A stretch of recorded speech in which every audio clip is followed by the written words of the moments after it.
Sa tabing kalsada ng Divisoria, isang batang nagbebenta ng mangga habang karga sa likod ang kambal na kapatid na gutom na gutom. Biglang huminto ang isang mamahaling sasakyan.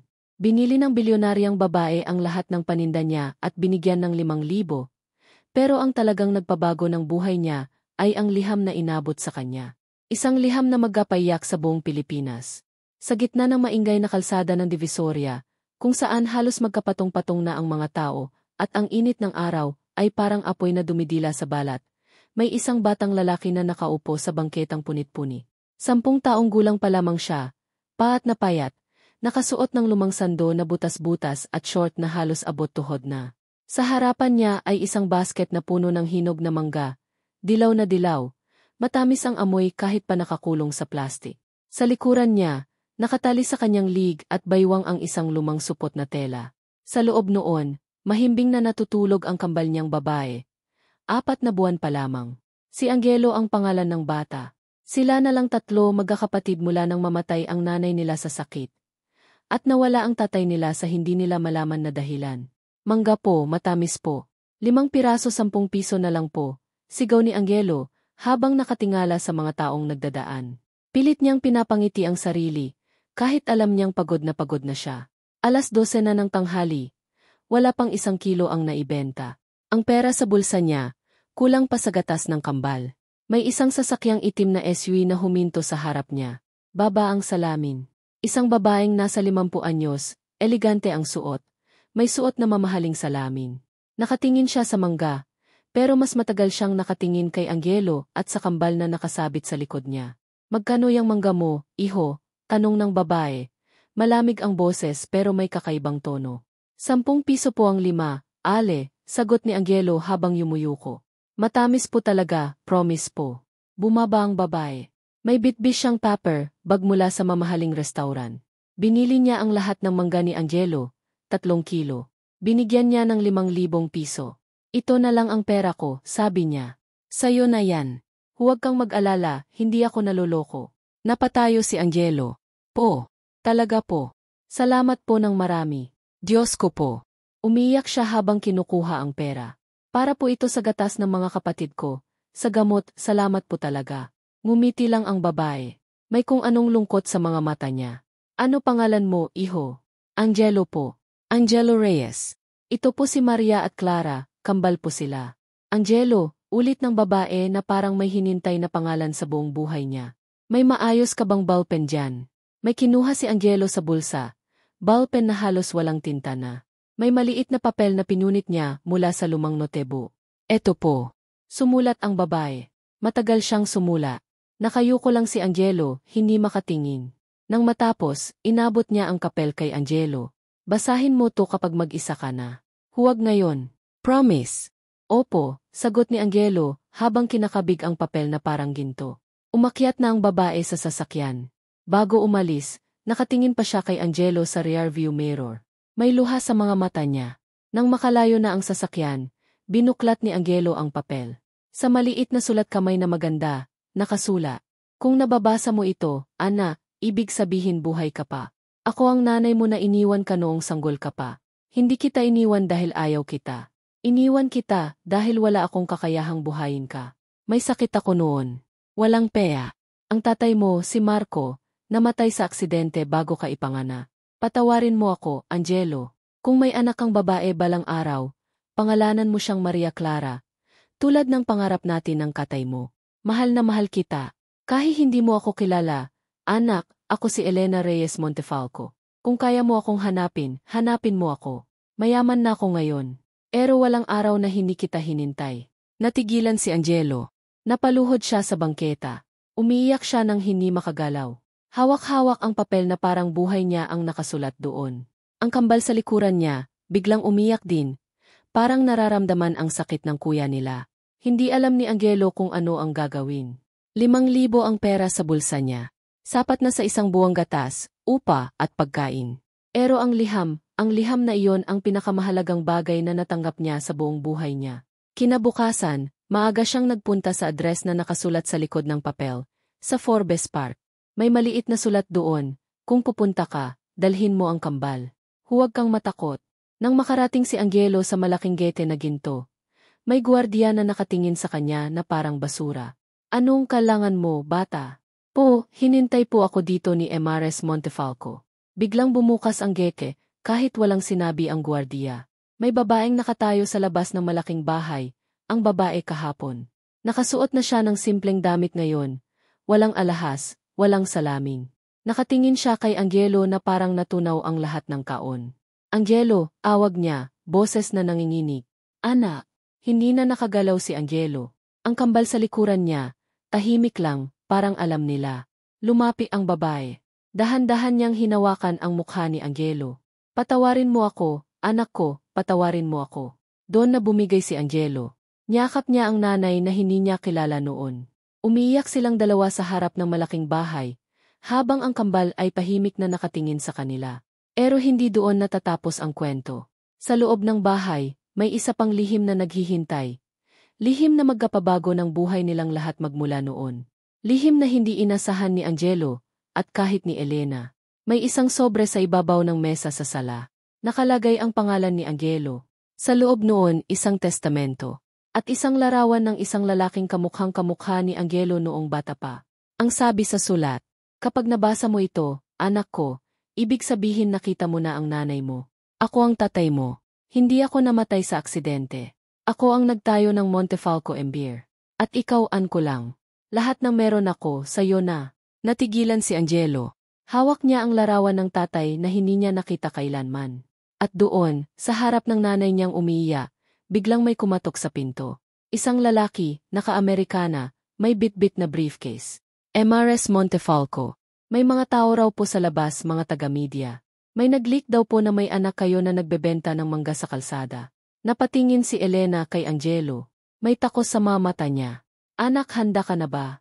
Simula ngayon, magbabago ang buhay natin. Pero hindi lahat ng tao ay matutuwa. Huminga ng malalim si Angelo. Tiningnan niya ang kambal na ngumingiti sa kanya. Tiningnan niya ang nanay niyang matagal niyang hinintay. Hindi na po ako natatakot, sabi niya, boses na matatag na. Kahit ano pong dumating, magkasama na tayo. Pero sa labas ng gate, hindi lang media ang naghihintay. May isang lalaking nakatayo sa dilim, nakatingin sa kanila. Matandang lalaki. May galit sa mga mata. Ahawak niya ang parehong larawan ng tatay ni Angelo. Pero may iba pang sulat sa likod. Sulat na magsasabi ng tunay na katotohanan. Katotohanan na magkapaiyak hindi lang sa bilyonarya, kundi sa buong bansa. Biglang naging malamig ang hangin sa loob ng malaking sala ng Montefalco Mansion, kahit bukas ang aircon. Si Angelo, bagaman basang-basa pa ng luha ang mukha, napatingin sa matandang lalaking pumasok mula sa likod ng pinto. Kulay abo na ang buhok. Nakasuot ng simpleng polo na parang hindi bagay sa lugar na puno ng mamahaling muebles. Pero ang mga mata niya, mga matang puno ng galit na animoy na kaimbak ng 10 kaon. Elena, tawag niya sa nanay ni Angelo. Matigas ang boses, parang hindi na nakakilala ng dating asawa. Hindi pa tapos ang usapan natin. Si Elena, na kanina'y yakap-yakap pa si Angelo, biglang nanigas. Kuya Roberto, bakit ka nandito? Kuya Roberto, tito ng tatay ni Angelo. Ang nakakabatang kapatid ni Marco Montefalco. Ang lalaking akala nila'y namatay na. Hawak ng matanda ang isang kulay kayumangging sobre. Pareho ng sobre na nasa mesa kanina. Ito, sabi niya habang inilalabas ang isang lumang testamento. Hindi yan ang tunay na huling habilin ng kapatid ko. Napatingin si Angelo sa sobre sa mesa, saka sa hawak ng matanda. Dalawang testamento. Anak, bulong ni Elena, hinawakan ang balikat ni Angelo. Pakinggan mo muna ako. Pero hindi na nakapaghinay-hinay pa ang matanda. Binuksan niya ang sobre at binasa ng malakas. Malamig na malamig ang boses. Ako, Marco Antonio Montefalco, sa aking tamang pag-isip, inaamin ko na may anak ako kay Elena Reyes na nagngangalang Angelo. Pero dahil sa kasalanang nagawa ko sa pamilya ko noon, at dahil sa utang na loob ko sa kapatid kong si Roberto na nagligtas sa akin sa bangkarota noong 2008, ipinamumudmod ko ang lahat ng ari-ayan ko sa mga sumusunod, kalahati sa kapatid kong si Roberto, at kalahati lamang sa anak kong si Angelo, sa kondisyong sasailalim siya sa DNA test at patutunayang buhay siya sa harap ng korte. Ahimik ang buong sala, parang bomba ang bumagsak. Si Angelo, hindi na makagalaw. Kanina'y akala niya mayaman na siya. May pamilya na siya. May nanay, may tatay na nagmamahal kahit nasa langit na. Pero ngayon, parang ibang kwento na naman. Pepek iyan, sigaw ni Elena, umiyak na. Pinilit mo si Marco noon. Alam mong may cancer na siya. Pinapirma mo siya habang lasing at hindi na makapag-isip ng maayos. Hindi Pek, malamig na sagot ni Roberto. May pirma ng abogado, may testigo, at may petsa. 3 buwan pagkatapos ng aksidenteng sinasabi mong pumatay sa kanya. Biglang may lumabas na isa pang lalaki mula sa likod ni Roberto. Abogado, may bitbit na folder na makapal. Emares Montefalco, sabi ng abogado. Kailangan namin ng DNA test ngayon din. At kung hindi po mapatunayan na tunay na anak si Angelo ng yumaong si Marco Montefalco, lahat ng ari-ayan, kasama ang bahay na ito, ay mapupunta kay Emma Roberto Montefalco ayon sa huling lehitimong testamento. Napatakbo si Angelo palapit sa nanay niya. Hinawakan niya ang kamay ni Elena na malamig na malamig. Ma, totoo ba to? Hindi ba ako anak ni Daddy? Si Elena hindi na makapagsalita. Umiyak lang siya habang nakatingin sa matanda. Bakit mo ginagawa ito, kuya? Tanong ni Elena, boses na basag na basag. Alam mong anak ito ng kapatid mo. Alam mo kung gaano kanya minahal. Dahil hindi siya anak ng kapatid ko, sigaw bigla ni Roberto.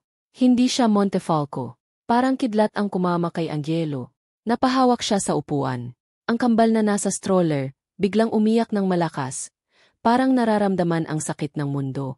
Sinasabi ko sa'yo, Elena, patuloy ng matanda. Noong umalis ka sa amin at nagpakalango ka sa iba, buntis ka na. Buntis ka sa lalaking hindi namin kilala. Si Marco, minahal ka niya kaya tinanggap ka niya pabali. Pero hindi niya anak iyan. Ako ang may ebidensya. Inilabas niya ang isang lumang medical record. Hospital sa Quezon City. EDSA, 11 taon na ang nakalipas. Sa papel, Elena Reyes, 12 weeks pregnant, ama ng bata, hindi nakilala. At sa ibaba, pirma ng doktor. Si Angelo, pakiramdam niya'y nawawala ang lupa sa ilalim ng mga paa niya. Kanina'y ulila siya. Tapos biglang mayaman. Tapos may nanay. Tapos may tatay. Ngayon wala na naman. Ma, tawag niya, boses na mahina na mahina. Sabihin mo pong hindi totoo. Si Elena, dahan-dahang lumuhod sa harap ni Angelo. Hinawakan niya ang 2 kamay ng anak. Anak, pakinggan mo ako. Tumingala siya, luhaan ang mga mata. Hindi ko alam noon kung sino ang ama mo. Nagkamali ako. Baka pa ako. Natakot ako. Pero noong makilala ko si Marco, minahal niya ako ng sobra. Tinanggap niya ako kahit alam niya.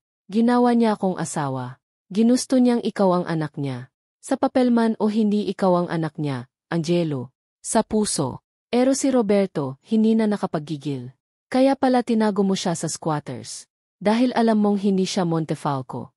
Dahil alam mong kapag nalaman ng buong pamilya, wala kayong lahat. Biglang may tumunog na malakas sa labas. Mga camera flashes. Mga sigaw ng reporters.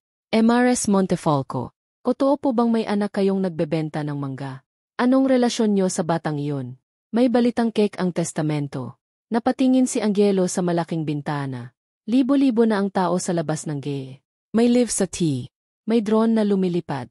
Ang kwento niya, ang buhay niya, naging palabas na sa buong Pilipinas. Hawak pa rin ni Elena ang kamay ni Angelo. Anak, hindi ko alam kung paano tayo makakalabas dito. Pero pakinggan mo ako, kahit ano ang sabihin nila, kahit ano ang sabihin ng Yenay, ikaw ang anak ko. Ikaw ang dahilan kung bakit ako nabuhay pagkatapos ng lahat. Si Angelo, sa kauna-unahang pagkakataon, ngumiti kahit umiya. Alam ko po, ma. Alam ko po. Pero sa loob-loob niya, may tanong na sumasaksak sa dibdib niya. Kung hindi anak ni Marco Montefalco, sino ang tunay niyang tatay? At bakit parang may pamilyar na ngiti ang matandang Roberto kapag tumingin sa kanya? Bakit kapag tinitingnan niya ang salamin? Kamukha niya ang lalaking galit na galit sa kanya ngayon. Sa labas, lumakas pa ang ingay ng mga tao. Sa loob, tahimik na umiyak ang kambal. At si Angelo, hinintay ang susunod na pinto na bubuksan ng tadhana. Dahil alam niya, hindi pa talaga tapos ang kwento niya. Hindi pa. Sa gitna ng gulo na parang bagyo, hinawakan ni Angelo ang magkabilang kamay ng kambal at ng nanay niya. Ang ingay sa labas, parang alon na bumubuhos sa gate. Mga reporter, mga kamera, mga tao na may cellphone na naglilive, lahat gustong makakita ng katotohanan. Pero sa loob ng sala, may katahimikan na mas mabigat kaysa sa sigaw ng mundo. Si Roberto Montefalco, ang matandang puno ng galit, unti-unting nawala ang talim sa mga mata. Parang may biglang bumara sa lalamunan niya, nang makita niyang hawak ni Angelo, ang lumang larawan ng kapatid niyang si Marco. Angelo, awag niya, pero hindi nagalik ang boses. May iba na ron. Arang takot. Parang pagsisisi. Lumapi ang matanda. Dahan-dahan niyang kinuha ang larawan mula sa kamay ni Angelo. Tiningnan niya ito ng matagal. Kamukhang-kamukha mo siya noong bata pa siya. Pero hindi lang si Marco ang kamukha mo. Biglang may lumabas sa bulsa niya ang isa pang litrato. Hindi na gulong-gulo, bagong print pa. Kuha noong bata pa si Roberto. At doon na napayak si Angelo ng tuluyan. Hindi si Marco ang kamukha niya. Si Roberto. Anak kita, sabi ng Matt.